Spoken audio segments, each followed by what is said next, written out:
शुरुआत एक बड़ी खबर के साथ। देश के आंकड़े आपको बता दें, पिछले 24 घंटे के तमाम पिछले रिकॉर्ड्स टूट गए हैं। 24 घंटे में सामने आए हैं 3,14,835 नए मामले और 2,104 लोगों की मौत की खबर है पिछले 24 घंटों में। इसी बीच 1,78,841 लोगों ने संक्रमण को मात भी दी है। बड़ी खबर इस वक्त की, पिछले 24 घंटे में 3,14,000 से ज्यादा मामले, 2,100 से ज्यादा लोगों की मौत कोरोना से, 1,78,000 से ज्यादा लोग डिस्चार्ज भी किए गए। ये हालात हैं देश में इस वक्त। तमाम रिकॉर्ड्स टूट गए।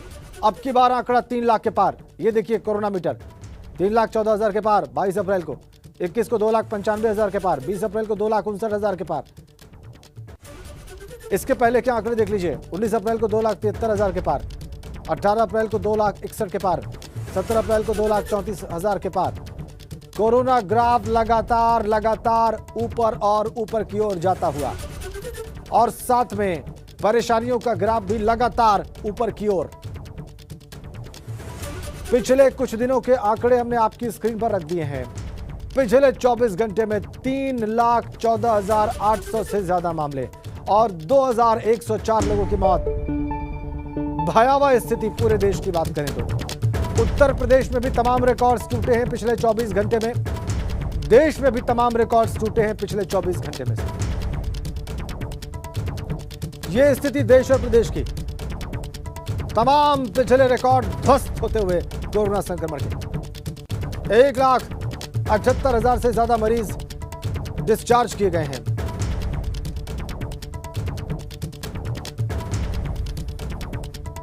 लखनऊ चलते हैं, विवेक त्रिपाठी हमारे साथ हैं। विवेक, हम अभी थोड़ी देर पहले लखनऊ की स्थिति की बात कर रहे थे, वहां पर बेड्स और ऑक्सीजन की बात कर रहे थे, भयावह हालात की बात कर रहे थे, और अब देश के भी आंकड़े आ गए। देश में भी कोरोना ने तमाम पिछले रिकॉर्ड्स तोड़ दिए हैं। 3 लाख के ऊपर मामले गए हैं, 3,14,000 के ऊपर गए हैं, और 2,100 से ज्यादा लोगों की मौत हुई है पूरे देश में पिछले 24 घंटों में। और जो डिस्चार्ज हुए हैं लोग, वो 1,78,000 से ज्यादा हैं।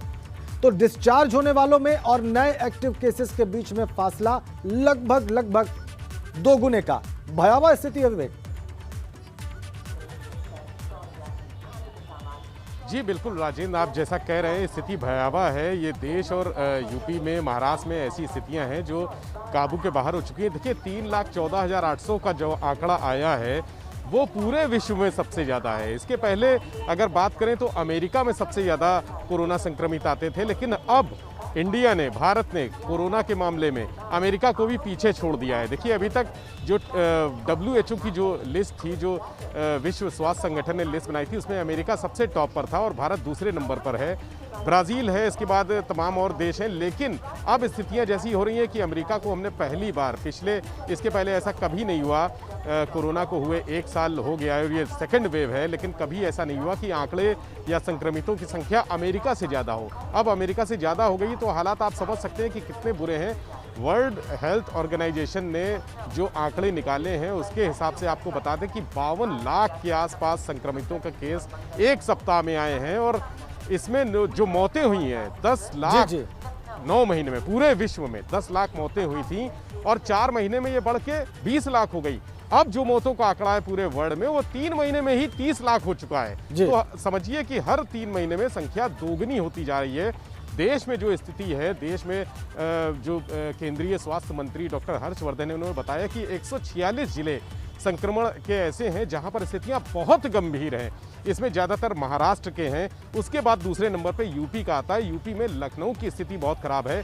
संक्रमण की दर 15% से भी ज़्यादा है। ऑक्सीजन की कमी से लोग मर रहे हैं, जो गंभीर रूप से बीमार हैं वो लोग मर रहे हैं। तो महाराष्ट्र और यूपी में किसी तरह से नियंत्रण करने की कोशिश की जा रही है। देश के जो वैज्ञानिक हैं, जो डॉक्टर हैं, वो लगे हुए हैं, लेकिन कंट्रोल की स्थिति नहीं है। और सबसे महत्वपूर्ण बात यह है कि जो सेकंड वेव है अभी उसका पीक नहीं आया है। अभी उसका पीक, जैसे कल परसों डॉक्टर हर्षवर्धन ने बताया था कि 21 दिन बहुत सेंसिटिव है, 21 दिन में और चरम पर आएगा और केस सामने आएंगे, मौतों की संख्या बढ़ेगी। इसलिए सभी राज्य अपने आप को तैयार कर लें, जितना होमवर्क करना है, जितनी तैयारियां करनी है इन 21 दिनों के लिए वो अभी से तुरंत से शुरू हो जानी चाहिए। हालांकि उसके बाद मुख्यमंत्री योगी आदित्यनाथ ने तमाम निर्देश दिए हैं, ऑक्सीजन की सप्लाई सुनिश्चित करने की बात कही है, दवाओं की सुनिश्चित करने की बात कही कि दवाएं सबको मिलती रहें, अस्पताल में बेड की संख्या भी बढ़ाई गई है। लेकिन जो डॉक्टर हैं, पैरामेडिकल स्टाफ है, वो तो है ही नहीं। अगर अस्पताल में बेड बढ़ा भी देंगे, मेरी कुछ अस्पताल संचालकों से बात हुई है, सरकारी और प्राइवेट दोनों, उनका कहना है कि बेड तो हमने बढ़ा दिए, 300 से 400 कर दिए, 500 कर दिए, 700 कर दिए, बट डॉक्टर और पैरामेडिकल स्टाफ तो है ही नहीं। बेड हम रख के क्या करेंगे, ऑक्सीजन तो है ही नहीं। बेड की संख्या बढ़ाने से नहीं होगा, सिस्टम तब सुधरेगा जब संसाधन बढ़ेंगे, डॉक्टर की संख्या बढ़ेगी। मरीज तो लगातार आ रहे हैं, डिस्चार्ज भी हो रहे हैं, ऐसा नहीं है मरीजों का अस्पताल से छुट्टी भी मिल रही है, लेकिन स्थितियां उससे भी सुधर नहीं रही। जितने मरीज आ रहे हैं उसकी तुलना में डिस्चार्ज होने वालों की संख्या काफ़ी कम है। तो बेड उपलब्धता तो है, लेकिन कोई संसाधन नहीं है। आप अस्पताल में जाएंगे तो वहाँ पर इलाज के लिए डॉक्टर नहीं है, नर्स नहीं है, वार्ड बॉय नहीं है, ऑक्सीजन नहीं है, दवाएँ नहीं है। तो स्थितियाँ कुल मिला के ऐसी हैं कि नीचे का तंत्र पूरा फेल हो चुका है। स्वास्थ्य विभाग के अधिकारी कुछ भी समझ में नहीं आ रहा है उनको कि कैसे क्या करें, कैसे कंट्रोल करें। हालात इतने खराब हो चुके हैं कि सब कुछ हाथ से निकला है और सब तमाशा देख रहे हैं खड़े होकर। जो पिछले 2 दिन से ऑक्सीजन की स्थिति है पूरे लखनऊ में, बनारस में जो ऑक्सीजन की स्थिति है, आगरा में ऑक्सीजन की स्थिति है, गोरखपुर और कानपुर, वहां पर ऑक्सीजन उपलब्ध ही नहीं है। बाहर से ऑक्सीजन आने में भी समय लगेगा। आप बिना खाने के 2 दिन रह लोगे, लेकिन ऑक्सीजन के बगैर 2 मिनट भी नहीं रह पाओगे। तो ये स्थिति आपने बिल्कुल ठीक कहा कि आप भोजन के बगैर किसी को जिंदा रख सकते हैं, लेकिन ऑक्सीजन के बगैर आप किसी को जीवित नहीं रख सकते।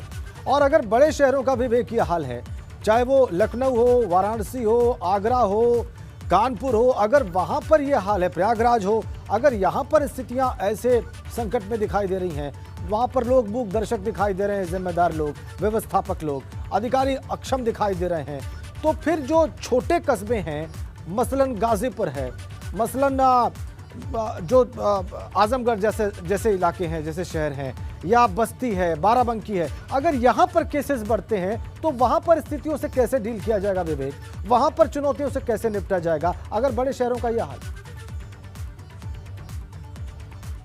जी देखिए राजेंद्र, गाजीपुर का नाम आपने लिया, हम आपको बता दें बस्ती में बहुत खराब स्थिति है, गाजीपुर में स्थिति खराब है, लेकिन अभी संख्या कम है, धीरे धीरे बढ़ेगी। जैसे पंचायत चुनाव के जो तमाम चरण अभी बाकी हैं, उसमें जो भीड़ जुटेगी, वहाँ पे जो प्रत्याशी वहाँ पर चुनाव प्रचार करेंगे, लोग घरों से बाहर निकलेंगे, वो संक्रमण फैलने की बड़ी आशंका है। और इस बात को लेकर तमाम जो सरकार के सांसद हैं, विधायक हैं, उन्होंने भी आशंका जता रखी है और तमाम स्वयंसेवी संगठनों ने भी कहा है, एनजीओ ने भी कहा है कि पंचायत चुनाव टाल दिए जाएं, क्योंकि हालात बहुत खराब है।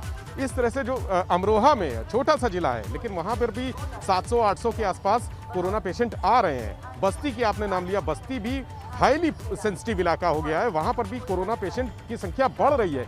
मेरठ में विस्फोटक स्थिति होने वाली है। मेरठ में अगर हालात काबू नहीं किए गए, अभी जिन 4 शहरों में हम काम कर रहे हैं, लखनऊ के अलावा कानपुर है, प्रयागराज है और वाराणसी है, इन 4 शहरों पर फोकस कर रहे हैं। लेकिन मेरठ में देखिए पिछले 4-5 दिन में जिस तरह से तेजी से मरीज आ रहे हैं सामने, मौतों का आंकड़ा वहां बढ़ गया है, वहां पर स्थिति विस्फोटक होने वाली है। इस बात को हम एज्यूम नहीं कर पा रहे हैं, इस बात का अंदाजा नहीं लगा पा रहे हैं कि छोटे छोटे जनपद जहां पर चुनाव है या लोग सोशल डिस्टेंसिंग, फिजिकल डिस्टेंसिंग का पालन नहीं कर पा रहे हैं, अभी वहां पर जब ये कोरोना का संक्रमण पहुंचेगा या पहुंच चुका है, धीरे धीरे बढ़ रहा है, वहां पर स्थिति का अंदाजा नहीं लगा पा रहा है। अभी हम लखनऊ में फोकस कर रहे हैं, लेकिन लखनऊ में भी स्थिति बहुत खराब है। यहाँ पर जो स्थिति है, अगर वैसी वहाँ पर हो गई तो देखिए, छोटे शहरों में संसाधन कम होते हैं, अस्पताल भी कम है। लखनऊ में सौभाग्य है कि यहाँ पर 100 अस्पतालों को हमने कोविड डेडिकेटेड अस्पताल बना रखा है, लेकिन व्यवस्था वहाँ भी नहीं कर पा रहे हैं। बिल्कुल अगर छोटे जनपदों में, छोटे जिलों में ये और पहुँचना शुरू हो चुका है विवेक, तो क्या हाल होंगे अब अगर की स्थिति नहीं रही विवेक, अब पहुँचना शुरू हो चुका है। हमने देखा गाजीपुर, मेरठ और बस्ती की हमने बात की, वहाँ पर स्थितियाँ बिगड़ रही हैं, फिर कैसे मैनेज होगा, ये बहुत बड़ा सवाल है हम सबके सामने, व्यवस्था के सामने। बहरहाल आगे बढ़ते हैं हम, विवेक हमारे साथ आप बने रहिए। आगरा में फिर से लड़खड़ाने लगी है सांसों की चाल, कई अस्पतालों में ऑक्सीजन की जबरदस्त किल्लत है। बीती रात 15 मीट्रिक टन ऑक्सीजन सिलेंडर भी महामारी में नाकाफी साबित हुआ। लगातार बढ़ते कोविड मरीजों के चलते ऑक्सीजन की कई गुना मांग बढ़ी है। आगरा में सांसों की चाल लड़खड़ाती दिख रही है। 15 मीट्रिक टन ऑक्सीजन सिलेंडर महामारी में नाकाफी साबित हो रहा है। लगातार बढ़ते कोविड मरीजों के चलते ऑक्सीजन की कई गुना डिमांड है। चलिए आगरा आपको लिए चलते हैं नितिन उपाध्याय के पास। हमारे सहयोगी वहां का हाल बताने के लिए सीधा जुड़ चुके हैं। नितिन, बताइए क्या देख रहे हैं आप जमीन पर?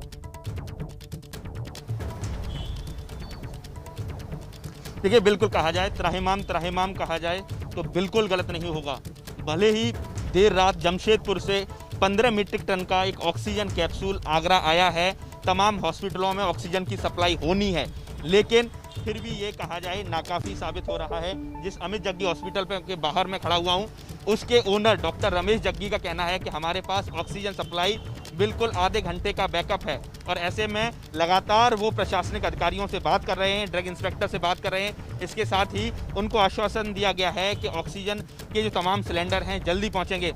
आगरा के तमाम हॉस्पिटल बात की जाए, जितने भी निजी अस्पताल हैं भयंकर क्राइसिस से जूझ रहे हैं, चाहे वो अमित जग्गी हो, चाहे वो फाटक हॉस्पिटल हो, चाहे रश्मि मेडिकेयर हो, चाहे शांति वेद हो, या कोई भी XYZ हॉस्पिटल जो कोविड के लिए डिक्लेयर किया गया हो, या ऐसे भी कई सारे हॉस्पिटल हैं जो नॉन कोविड हैं, लेकिन कई सारे हॉस्पिटल्स में RT-PCR रिपोर्ट निगेटिव आ रही है, लेकिन उनका CT कराया जा रहा है, तो कोविड के तमाम लक्षण निकल कर सामने आ रहे हैं और उन पेशेंट को ऑक्सीजन सपोर्ट पर रखा जा रहा है। जबरदस्त क्राइसिस है।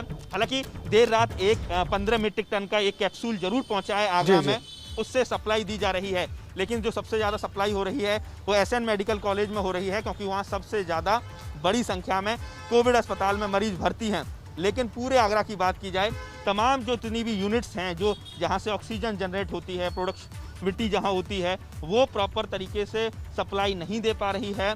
और ऐसे में सवाल यही है कि अगर देश के कई सारे शहरों में, जैसे नासिक में हुआ, जैसे शहडोल में हुआ, कि अगर ऑक्सीजन की कमी होती है, अगर मरीजों की सांसों की डोर टूटती है, तो इसके लिए कौन जिम्मेदार होगा। हालांकि प्रशासनिक जो अधिकारी हैं, रात में खुद जिलाधिकारी पूरी रात जगकर उन्होंने उस कैप्सूल से सिलेंडर को रिफिल कराए हैं, और वो तमाम हॉस्पिटलों में सप्लाई हो रही है। लेकिन आप देख सकते हैं कि तमाम जो ऑटो हो, गाड़ी हो, हर जगह पेशेंट आ रहे हैं, और ऐसे में कई सारे नॉन कोविड हॉस्पिटल में भी बड़ी संख्या में पेशेंट भरे पड़े हुए हैं, जिनको लाइफ सपोर्ट सिस्टम, वेंटिलेटर की ज़रूरत है, ऑक्सीजन की ज़रूरत है। कुछ लोग हमारे साथ हैं, आप बताइए, आपका पेशेंट भर्ती है, कैसी हालत है? मेरा पेशेंट भर्ती नहीं, मैं मैनपुर जिला से आया हूँ पेशेंट को लेकर। यानी कि यहाँ ऑक्सीजन पता किया तो ऑक्सीजन नहीं है, बेड भी नहीं है। ठीक है, अब हम ऐसे में जाएँ तो जाए कहाँ लेके? हाँ, जो भी नज़र आ रहा है, इस समय आगरा में करीब 35 हॉस्पिटल हैं जो कोविड हॉस्पिटल डिक्लेयर किया गया है, लेकिन ज़बरदस्त तरीके से क्राइसिस है। आगरा में सभी अस्पतालों को मिला लिया जाए तो 127 टोटल वेंटिलेटर है। डॉक्टर रमेश जग्गी जिस हॉस्पिटल के बाहर मैं खड़ा हुआ हूँ, उनके जो ओनर हैं, उनका कहना है कि हमारे पास ज़बरदस्त क्राइसिस है। कल शाम को भी क्राइसिस हुई थी। इसके साथ ही कई सारे हॉस्पिटल लाइक रश्मि मेडिकेयर हॉस्पिटल के बाहर लिखवा दिया गया है, नोटिस बोर्ड चस्पा कर दिया गया है कि मरीज अपने यहाँ से हॉस्पिटल से अपने आप को ले जाएं, जो भी अटेंडेंट हैं, तो कोई भी अप्रिय स्थिति के लिए हम लोग जिम्मेदार नहीं होंगे। तो आप इस बात से समझ सकते हैं कि इस समय स्थिति क्या बनी हुई है। आगरा एक बहुत बड़ा मेडिकल हब है, न केवल आगरा के बल्कि पड़ोसी जनपदों के कई सारे जो मरीज़ हैं इस समय आगरा में इलाज के लिए वो यहाँ पहुँचे हुए हैं। लेकिन कई सारे खुश नसीब हैं, उनको बेड मिल जा रहा है, लेकिन कई सारे लोग ऐसे भी हैं जो लगातार कई घंटों एम्बुलेंस में चक्कर काट रहे हैं, हर हॉस्पिटल से उनको निराशा मिल रही है। तो कुल मिला के समझा जा सकता है कि आगरा में भी स्थिति बहुत ज़्यादा विस्फोटक हो चली है।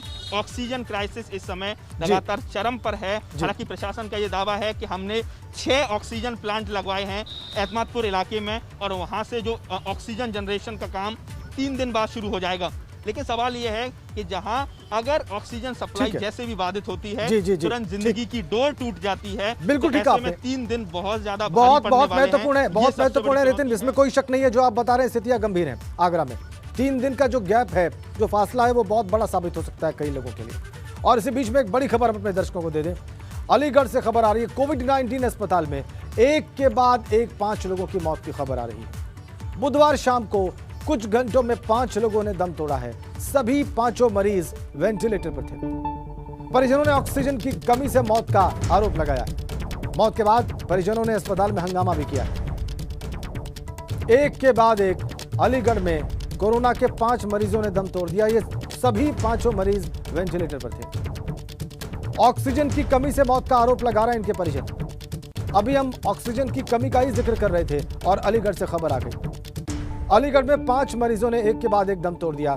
उनके परिजनों का कहना है कि ऑक्सीजन की कमी की वजह से इन 5 मरीजों की जान गई है। आप अंदाजा लगा लीजिए भयावह हालात का, ऑक्सीजन की कमी का, ऑक्सीजन की किल्लत का। वेंटिलेटर पर पड़े हुए मरीज ऑक्सीजन की कमी की वजह से दम तोड़ रहे हैं और एकदम ताजा मामला अलीगढ़ से सामने आ रहा है। व्यवस्था कैसे यहां पर अधूरी और नाकाम है, चरमराई हुई दिख रही है, इसका आप अंदाजा लगा सकते हैं। अलीगढ़ से यह खबर बहुत परेशान करने वाली। वेंटिलेटर पर जो मरीज थे जिनका इलाज चल रहा था, एक के बाद एक 5 मरीजों ने ऑक्सीजन की कमी से दम तोड़ दिया। अलीगढ़ से बहुत दुखद, निराशाजनक, परेशान करने वाली खबर। इस खबर के बाद हम एक बार फिर से लखनऊ चलेंगे विवेक के पास। विवेक अभी हमारे साथ जुड़ेंगे, तब तक हम आपको एक बार फिर से अलीगढ़ की स्थिति के बारे में बताएं। कोविड-19 अस्पताल में एक के बाद एक वेंटिलेटर पर मौजूद 5 मरीजों ने दम तोड़ दिया है। इनके परिजन ये कह रहे हैं कि ऑक्सीजन की कमी से जाने गई हैं। उनकी बात को न मानने का कोई कारण दिखता नहीं। पिछले 24 घंटे में 33,124 नए मामले सामने आए। पिछले 24 घंटों में 187 लोगों ने दम तोड़ दिया है। लखनऊ में 5,902 नए मरीज सामने आए हैं पिछले 24 घंटों में। गाजियाबाद में 465 और 8 लोगों की जान गई है गाजियाबाद में। ऐसे ही प्रयागराज में 1828 नए मरीज, 6 की मौत हुई है। कानपुर में 24 घंटों में 1811 नए मरीज, 15 ने दम तोड़ा है। वाराणसी में 2,564 नए मरीज और 11 की जान गई। मेरठ में 24 घंटे में 1273 नए मरीज, 4 की मौत हुई है। नोएडा में 556 नए केसेस, 4 मरीजों ने दम तोड़ा है। वाराणसी में 2,264 पॉजिटिव मरीज सामने आए हैं पिछले 24 घंटों में। ये स्थिति है उत्तर प्रदेश की। उत्तर प्रदेश में भी रिकॉर्ड तोड़ आंकड़े कोरोना के पिछले 24 घंटों के।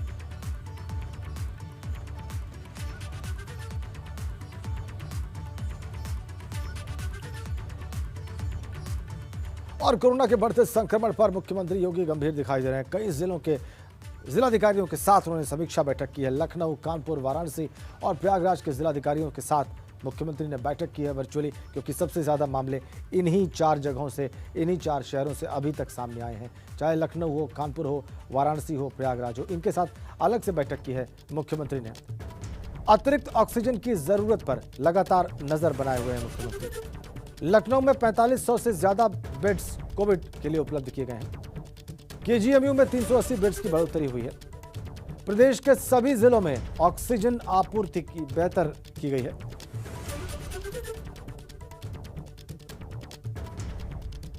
तो कोविड के हालात पर, ऑक्सीजन की सप्लाई पर, डिमांड पर मुख्यमंत्री लगातार अपनी नजर बनाए हुए हैं।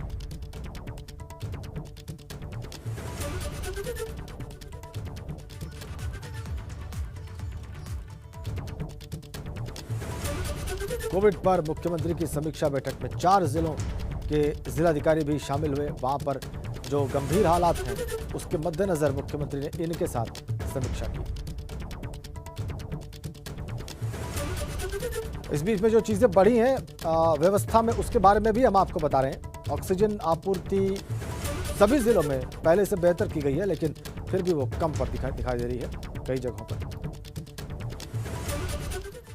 इधर श्रावस्ती में बीती रात चल रही तेज हवाएं एक गांव में काल बनकर आ पहुंची। यहां पर एक घर से उठी चिंगारी ने 8 घरों को अपने आगोश में ले लिया। एक के बाद एक घर आग के आगोश में आते चले गए और घर जलते चले गए। रात के अंधेरे में आग के उठते शोलों को देखकर गांव वालों के हाथ पैर फूल गए। सूचना के बाद भी दमकल विभाग की गाड़ियां मौके पर नहीं पहुंची और बाद में आई बारिश ने किसी तरह से इस आग को बुझा दिया।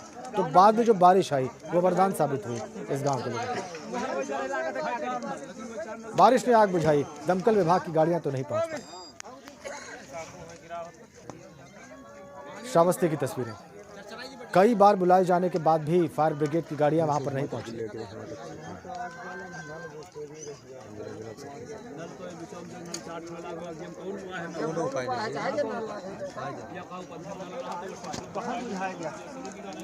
गाँव खाली कुआं के बल से बुझात रहा, नल के बल से गाँव ना बुझाई, घर बुझाई।